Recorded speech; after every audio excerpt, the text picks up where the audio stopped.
there is another loser that we have to harp on even more because the number one fan of that losing team was talking about how they were going to go all in. He had a back and forth with Micah Parsons about how they needed to go all in, and then just having some accountability that we covered earlier. And then, out of spite, out of rage, definitely not thinking when he tweeted this, he's like, all in my ass? Question mark? Skip Bayless? Good old Skip What Bayless. are we thinking? Do you want the entire Cowboys team in your ass? And then people roasted him for it. Definitely deservedly so. But like, not only are the Cowboys kind of falling apart, but we're kind of seeing the end of Skip Bayless here on his show where Mm. Stephen A. Smith is doing his podcast. And honestly, it's kind of entertaining to see like 12-year-olds sending Stephen A. Smith questions. And I think doing his podcast, I think Stephen A. Smith thought he had more of like a older audience than he does, but it's a lot of younger people, a lot of people in high school who are like, what Fortnite spot would you want to land in? What's like this map on Call of Duty? And then Skip Bayless is just sitting there with his notes all serious, and it's kind of like tense the whole time.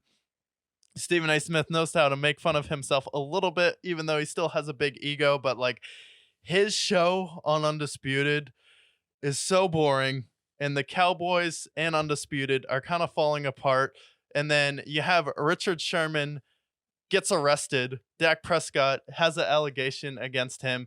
The Cowboys are falling apart, and then Undisputed and Skip Bayless' show kind of falling apart at the same time. It's kind of like you see the stars aligning in the universe where it's like, oh, wow, both of those things happening on the same time. It's a massive sign. Now he's thinking of bringing on Paul Pierce, which honestly I think may be the best decision he could do because Paul Pierce, talk about a entertaining sports commentator for the wrong reason. And anytime he talks, he makes his legacy that much worse. And then Keyshawn Johnson, boring. Kind of like Skip Bayless needs someone that he can go toe to toe with, like Shannon Sharp, who's loud, who he Hmm. can get into it, like a Stephen A. Smith, who's loud, who he can get into it. But Michael Irvin, not as smart as Shannon Sharp as far as articulating arguments to like have that really good back and forth that First Take and Undisputed had. Mm. Keyshawn Johnson kind of just he talks and then you're like, oh right, words are coming out. It's like you Yes. don't really remember anything he said, so it's like it's kind of disappointing. And I thought they would have a tough time replacing Shannon Sharp, and now seeing like what First Take has become, where it's more Stephen A. Smith and friends. Skip Bayless trying to do something similar, but the problem is he's just taking all of the rejected talent over from ESPN, and his players, people who get fired like Keyshawn Johnson. Michael Irvin, I believe, had like a rape allegation or something, and then Paul Pierce getting fired. And it's not like when Skip went over to FS1, when Colin Cowherd went over to FS1, when Chris Broussard went over there, and Rob Parker and people like that, where it's like, okay, we're bringing talent over. Skip Bayless is more just picking up the rejects, not Mm. where I feel like Cowherd and Skip, like they willingly went there to kind of build their own thing, have a little bit more creative control at FS1 than they did at ESPN, who maybe just didn't want to pay some of those people. But I feel like in Skip's case, it's a little bit different where he's kind of just bringing in the all rejects, not necessarily talent. Well, yeah, I mean, for him, he's had 30 years of revolutionizing the sports industry, whether it be with First Take or Frozen Pizza, and then going to FS1 and kind of starting an exodus of ESPN for a while. And it took him a long time for ESPN to recover from where they are now. And I think that at this point in time, like we're looking at the breakup of First Take, which at this point it's been about a decade, where Stephen A. Smith, he's got an opportunity to maybe he goes into something outside of sports. He talked about potentially replacing Jimmy Kimmel on late night or going into the comedy space or going into just film potentially. So we Mm. have him who has a chance to elevate outside of just being a sportscaster.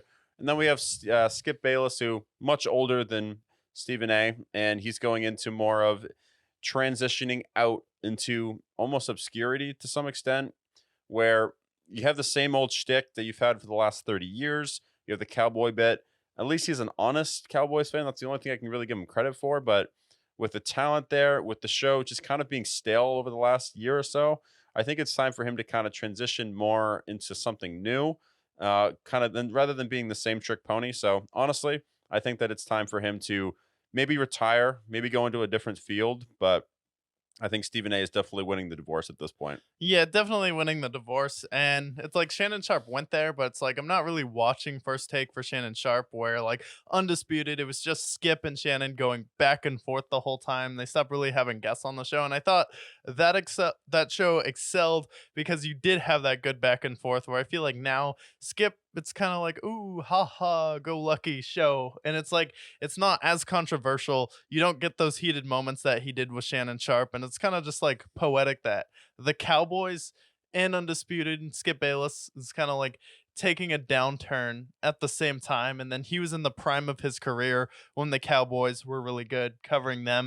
And then he was able to revolutionize sports, help create First Take. But I think it's time in the next few years or two for him to kind of decline. And it's always disappointing seeing one of your um kind of like someone you looked up to fall off a little bit, but it's also a time you can also reflect on everything they helped accomplish and how he pushed the space forward, giving someone like Shannon Sharp an opportunity, helping create First Take and turn Stephen A. Smith's show into what it was today, where he potentially elevated Stephen A. Smith to First Take, brought him onto that show, and now Stephen A. Smith could potentially take over for Jimmy Kimmel.